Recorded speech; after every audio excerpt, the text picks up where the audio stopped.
Shalom, shalom. El Señor otorgue favor, gracia, paz, alegría, gozo a tu vida, a los tuyos, una libertad financiera. Oramos hoy en este día, en esta hora, para que el Eterno ministre tu vida de manera muy especial. Y hoy nos toca la parashá Bo, una parashá que habla sobre las tres últimas plagas que el Eterno envió a los de Mizraim, a los de Egipto. Y yo quiero compartir unas porciones rápidamente, ¿verdad? Voy a estar leyendo en su capítulo 10, a la altura de su capítulo 12, y ahí voy a saltar a otros versículos para completar así la enseñanza que quiero impartir en el día de hoy. En el libro de Shemot, de Éxodo, a la altura de su capítulo 10, versículo 12, dice de la siguiente manera: El Eterno dijo a Moisés: extiende tu mano sobre la tierra de Mizraim, de Egipto, por la plaga de langosta, para que suba sobre la tierra de Mizraim y consuma toda la hierba de la tierra. Todo lo que dejó el granizo, para que consuma toda la hierba de la tierra y todo lo que dejó el granizo, o sea, la plaga anterior. Y Moshe extendió su vara sobre la tierra de Mizraim, y el Eterno, dice, y el Eterno condujo un viento sobre el este, sobre la tierra durante todo ese día y toda la noche. Y cuando llegó a la mañana, el viento del este trajo la plaga de langosta. La plaga de langosta subió sobre toda la tierra de Mizraim y se posó en todas las fronteras de Egipto. Dice, muy severamente, no hubo plaga de langosta como esta, ni después de ella habrá otra semejante. Vamos al versículo 21, que dice de la siguiente manera: El Eterno dijo a Moisés, a Moshe Rabenu: extiende tu mano hacia los cielos y habrá oscuridad sobre la tierra de Mizraim, de Egipto, y la oscuridad se hará más densa. Moisés extendió su mano hacia los cielos y hubo oscuridad de tinieblas en toda la tierra de Mizraim durante un periodo de 3 días. Durante un periodo de 3 días. Y el capítulo 11 inicia de la siguiente manera: El Eterno dijo a Moisés: una plaga más traeré sobre Egipto, sobre Mizraim y sobre el faraón.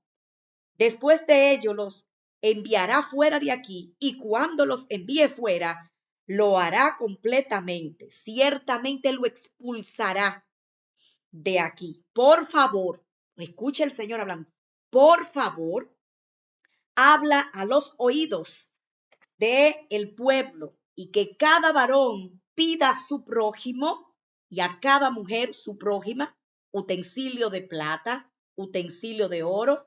Y el Eterno, dice, y el Eterno otorgó. El Eterno, ¿quién lo hizo? El Eterno otorgó gracia al pueblo en los ojos de los Mizraim. Gracia al pueblo ante los ojos de los egipcios. También el varón Moshe era muy grande en la tierra de Mizraim, en los ojos de los siervos del faraón y a los ojos del pueblo. Moisés era de gran estima, era considerado como de una muy alta estima. ¿Por quién?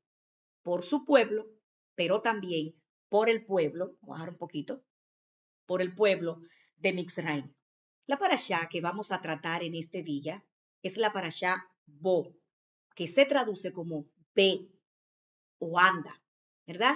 Y es una parashá que hace mucho énfasis en las últimas 3 plagas que entraron al pueblo de Egipto. ¿Cuáles fueron esas plagas? Bueno, está la plaga de las langostas, que nosotros lo hemos leído muchas veces, luego la densa oscuridad, y también está la plaga de la muerte de los primogénitos. 3 tipos de plagas que llegaron. Pudiéramos decir la última, bueno, la muerte de los primogénitos no fue considerada una plaga. Sin embargo, por la cantidad de muertos que hubo, se considera como si hubiese sido producto de una plaga tremenda. Todos los primogénitos de Egipto fueron eliminados, se dice específicamente, a los 15 días del mes de Nisan.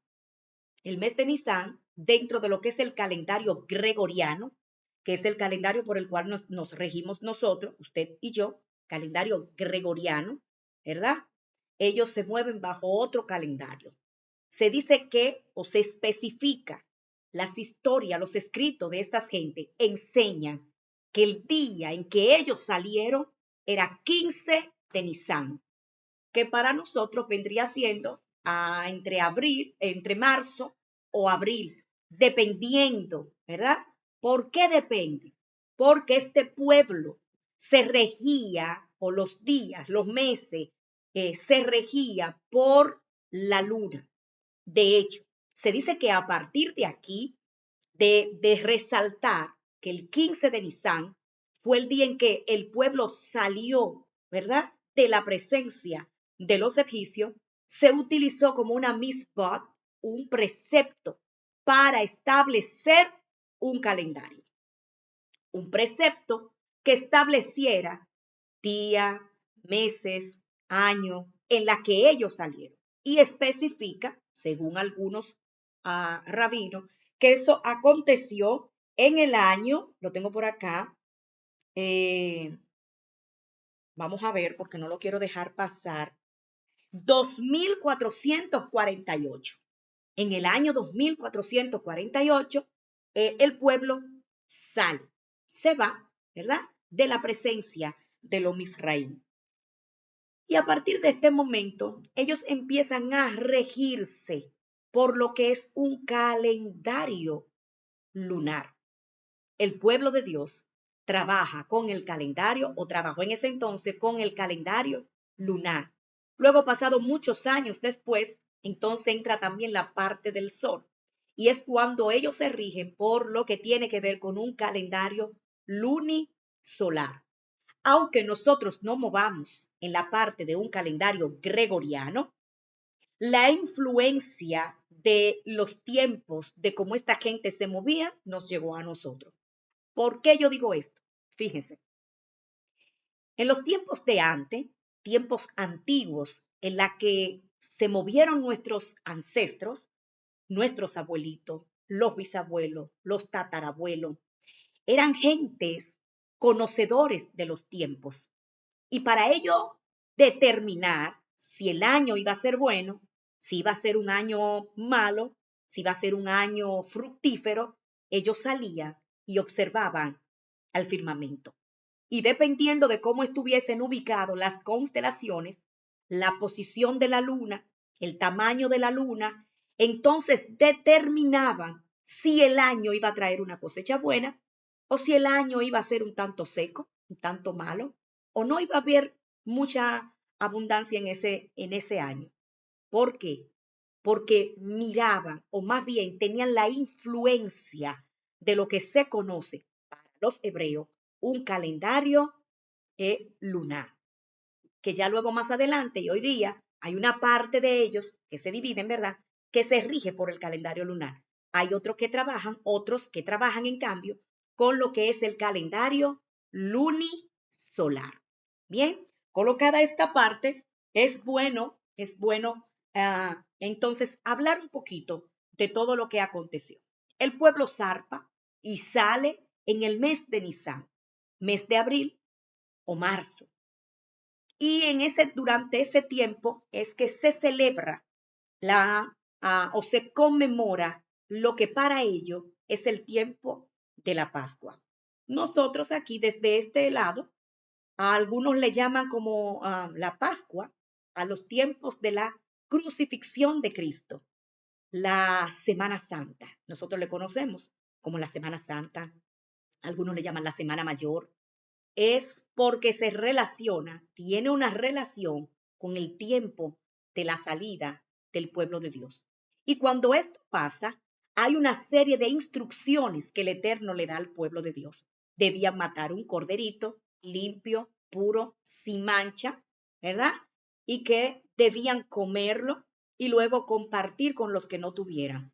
Mientras afuera estaba aconteciendo la muerte de los primogénitos, este pueblo tenía unas indicaciones muy claras, que cuando usted la analiza, lo que nosotros celebramos, obviamente influenciado por Roma, lo que es la Semana Mayor, ¿ah? Ellos estaban para celebrar lo que era la noche de la Pascua, el pasar por alto. Como la muerte pasa por alto. Como Dios creó una protección para su pueblo, mientras que allá en Egipto estaba siendo azotado duramente por lo que era la plaga de los primogénitos. Murieron muchísimos primogénitos en aquel entonces. Al amanecer se dice que los muertos eran innumerables. Y aquí me voy a apoyar un poquito en la parte que tiene que ver con la parte del Midrash, porque son las historias que ellos utilizan para darle como peso, o vamos a decir, como yo suelo decir, para embellecer, ¿verdad? Todo lo que es la historia de este pueblo. Se dice que amanecieron, al amanecer, habían un sinnúmero de muertos por doquier. Y en una casa habían hasta 5 o 10 muertos. Y usted dirá, pero yo casta. ¿Y cómo puede ser esto? Si solamente se trataba de un primogénito. Bueno, se dice que todos aquellos considerados como malévolos o malvados, que se oponían, que tenían resistencia a la salida de este pueblo, a la redención del pueblo de Dios, también a ellos la muerte o el ángel de la muerte los golpeó, porque se oponían al diseño del Eterno, se oponían a lo que Dios había establecido. Y dice que durante 3 días estuvo aquella plaga, miren, el ángel de los flagelos golpeando a aquellas gente. Muchos primogénitos murieron al instante. Otros duraron 3 días a la mañana siguiente, hasta la mañana siguiente, con dolor, y aclara el Midrash, que se retorcían de dolor, porque era muy fuerte. Pero en cambio hubieron otros que durante 3 días estuvieron con fuertes dolores. Y al final, pues todos conocemos la historia, murieron.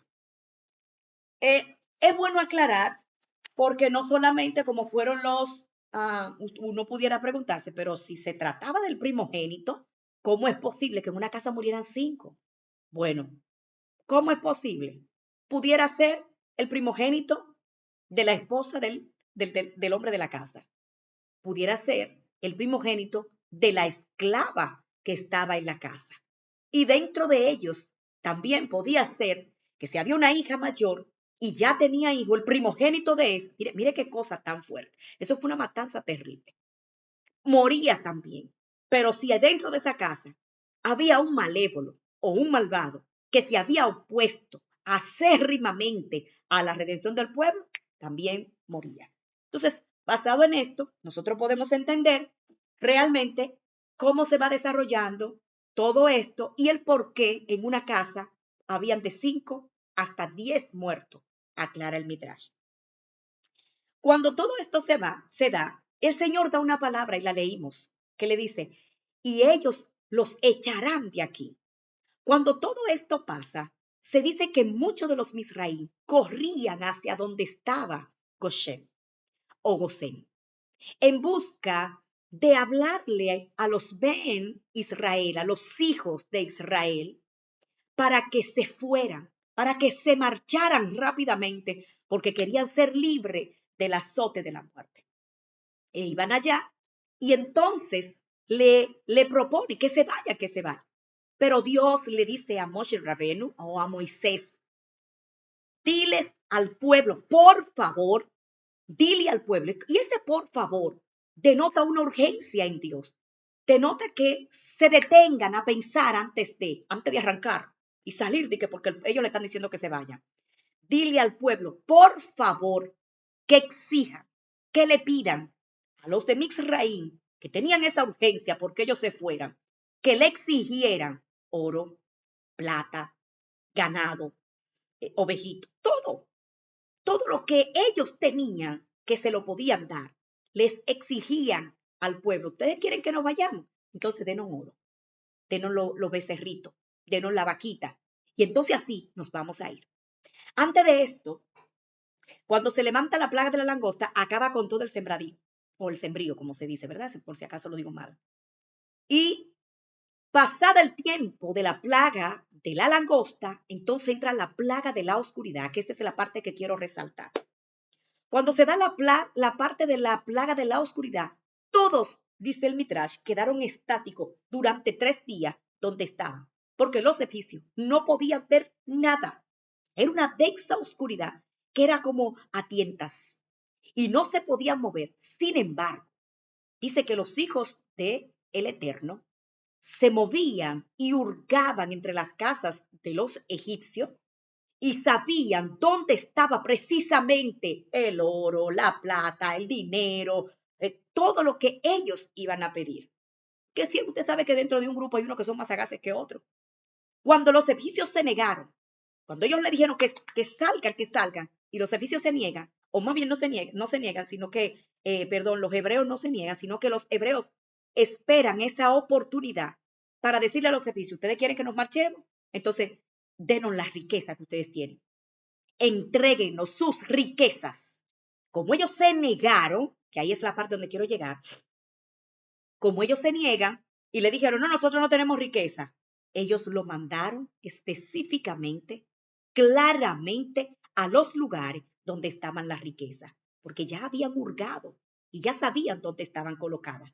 Ellos van y entonces cuando le entregan al pueblo todas las riquezas que ellos poseían, ¿verdad? Y nosotros incluso vemos cómo hay una palabra que dice en Proverbios 13:22, que la riqueza del impío será acumulada para los justos, para los hijos del Eterno. Aquí se cumplió esa palabra. ¿Con quién? Con el pueblo de Dios. Salieron, pero no salieron con una mano adelante y otra atrás, sino que salieron bajo un respaldo y bajo el cumplimiento de una palabra poderosa que Dios le había dado. De manera que escuchando nosotros esto, hurgue entre esos escritos que usted tiene y busque qué le ha dicho el Señor, la promesa del Padre, para con tu vida. Busca. Si tú eres uno de los que escribía, ¿verdad? Cuando te daban una palabra. Y si no, siéntate a meditar, a pensar. Vamos a ver cuáles fueron esas palabras que me dio el Eterno en un momento determinado. ¿Sabes por qué te digo que lo haga? Porque lo que Él dijo se va a cumplir y sonará como un cliché de nosotros los evangélicos, ¿verdad? Pero lo que el Señor dijo se va a cumplir en un momento determinado y se va a cumplir, mire, con violencia. ¿Qué más le puedo añadir en esta parashá? Fíjense, cuando se está dando todo este evento, algunos de los de la generación de Moshe Rabenu o Moisés, el maestro, el rabí Moisés, no conocían con exactitud ciertos detalles de la historia, como cuáles, Yocasta, como la muerte o más bien el entierro donde fue enterrado el sadik, el justo José. Y como ellos no sabían, Moisés dice que mientras el pueblo, para que puedan entender, mientras el pueblo se preparaba, guardaba toda la riqueza que le estaba entregando los egipcios, que se lo estaban entregando para que zarparan rápido, se estaban ocupando de las riquezas, el pueblo. El pueblo se ocupaba de la riqueza. Moisés, en cambio, estaba pendiente de otra cosa, de buscar los huesos de José para llevarlos con ellos. Porque José le había dicho, no me dejen aquí, el día que salgan, que llegue la liberación, que salgan de la esclavitud, no me dejen a mí aquí, llévenme con ustedes. Y Moisés estaba empeñando en hacer esto. Pero como él no sabía muy bien los detalles de la historia, como él desconocía dónde había sido colocado el cuerpo de este hombre, dice que se asió de una anciana, una ancianita, que le dijo, yo siempre oí, entendí, escuché dónde estaba. Y es cuando lleva a Moisés a pararse a la orilla del río Nilo. Y al estar allí, en la orilla del río Nilo, ¿verdad? Empezó a llamar a José. Empezó a llamarlo. Parece una locura, una cosa de loco. Y él empezó a llamarlo. ¿Por qué algunos de ustedes, yo sé que algunos de ustedes que están en estos estudios de la palabra desde su original, hurgando un poquito más, buscando aquellas partes, ¿verdad?, que nos ayudan a comprender mejor cuando nosotros leemos nuestra Biblia, han escuchado que José fue enterrado dentro del río Nilo. ¿Por qué fue enterrado dentro del río Nilo? Porque se dice que los hebreos posiblemente no iban a encontrar el ataúd de Yosef. Lo entierran en primer lugar dentro de un ataúd de metal muy pesado para que se afondase en el mar y allí lo enterraron y lo taparon, ¿verdad? Eso cuenta el Midrash. Pero cuando Moisés se levanta y se coloca en la orilla del río, y aquí voy a hacer un paréntesis porque existen varios midrash para explicar esta parte. Hay un midrash que dice que Moisés tomó la copa y la partió en 4 pedazos. Una cara de la copa tenía una cara de águila, otra tenía una cara de león, otra tenía una cara de becerro. ¿Mm? Y que la partió en diferentes lugares y la lanzaba para saber dónde había caído o dónde se encontraba precisamente el ataúd de José. Pero yo he querido decir precisamente porque eh, me parece como más atinado para darle más peso a la historia. Moisés se para en la orilla del río Nilo y allí empezó a llamar a José. Y le decía, José, llegó el tiempo. Hashem, Dios, recuérdense que Hashem se utiliza, se traduce como el nombre y se utiliza para sustituir el nombre sagrado del Eterno, que ellos no lo mencionan, porque al ser sagrado, nuestra boca, que muchas veces es impura, nuestra boca que está contaminada de mentira, de engaño, de muchas cosas, de la comida que comemos. Y como nuestra boca está impura, se dice que está prohibido mencionar el nombre sagrado del Eterno, que nosotros lo conocemos, ¿verdad? Algunos de nosotros ya lo conocemos. Pues como no se menciona este nombre sagradísimo, se sustituye por Hashem o por Elohim o cualquier nombre, ¿verdad? De estos que vengan a dar a entender hablando del Eterno. Pero se para delante a la orilla del mar y empieza a llamar y empieza a decirle, ya Dios nos entregó la liberación. Yo te estoy llamando, si tú o si el Padre nos favorece, que el ataúd se levante, aflore, sal, ven al encuentro nuestro. Pero si no, entonces vamos a estar eximidos. Ya nos quitamos eso encima, esa carga, ese compromiso de que dijimos que te íbamos a llevar con nosotros. Cuando empieza a llamar, se dice, como algo, hay midrash que hablan de que la copa fue partida en diferentes partes. Se dice que Moisés contenía en sus manos una lámina de metal. Y en esa lámina de metal estaba el nombre sagrado del Eterno. El Yud Hei Vav Hei. Yo soy el que soy. ¿Mm? Y ahí estaba el nombre del Eterno. Y al estar ahí, ¿qué hace Moisés? Que la lanza al río Nilo. Y al lanzar esta lámina de metal, dice que en automático empezó a aflorar el ataúd de Yosef el Sadik. Cuando nosotros leemos esto, nos resuena mucho con una parte de la palabra que habla, por ejemplo, de Eliseo. Eliseo, recuerdan que sus estudiantes fueron y que el hacha era prestada y se le cayó en el río. Y que luego el profeta viene y con unos actos proféticos y unos decretos, porque yo no sé si usted sabía, pero en nuestra boca está el poder de la vida y de la muerte. Nuestra boca tiene la semejanza de crear. Nuestra boca crea. Por eso se dice que nosotros somos responsables de crear nuestro entorno, nuestro futuro, nuestro presente, ¿verdad? Y por el poder que hay en nuestra boca, el decreto se hace manifiesto. Eliseo, decretó, lanzó al agua y vemos que luego la historia de que aflora el hacha, que era de metal.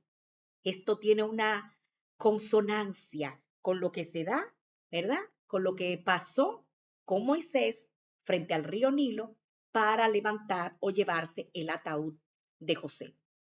No solamente, ya para terminar, no solamente llevaron a José, sino que los hijos o los huesos de todos los hijos de Jacob fueron sacados y fueron llevados con ellos a Eretz Israel, a tierra, Eretz, tierra de Israel.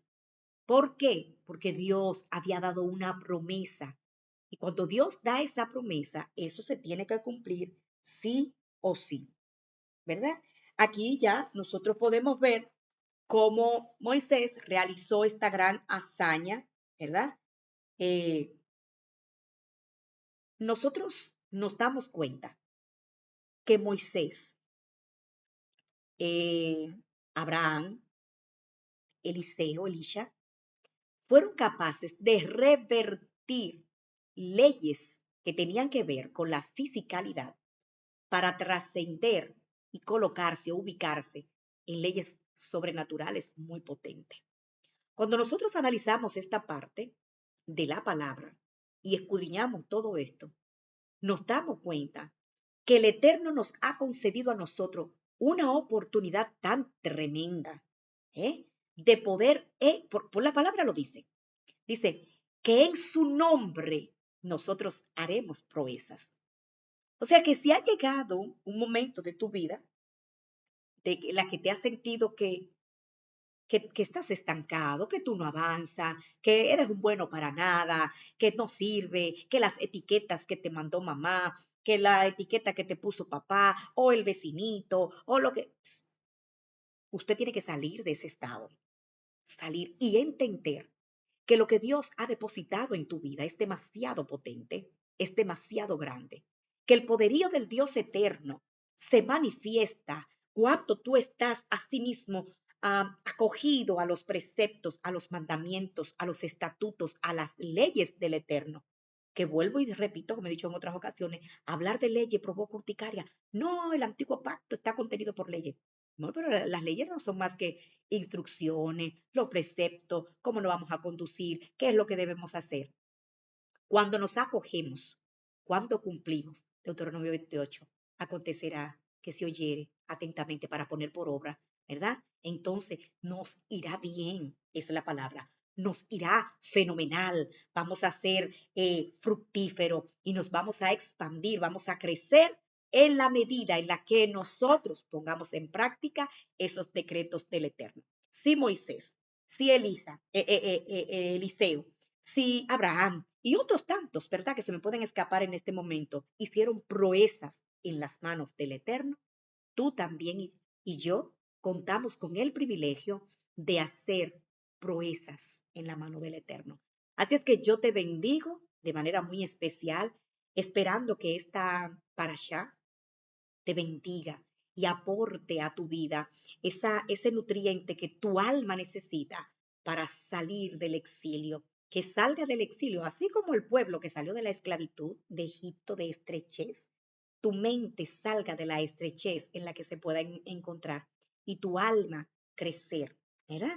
Y poder conectar con lo que el Señor ha dicho para su vida. Así es que el Señor te bendiga, disfruta de manera muy especial este día, descansa, bendice tus hijos, cocínale rico a tu esposo y dedícale tiempo al estudio de la palabra porque nos conviene conocer de la palabra. Así es que shalom, shalom, el Señor te bendiga y te guarde y prospere todo lo que te ha entregado. En el nombre poderoso de el Melech HaMashiach y por los méritos de él en la cruz del Calvario. Dios te bendiga.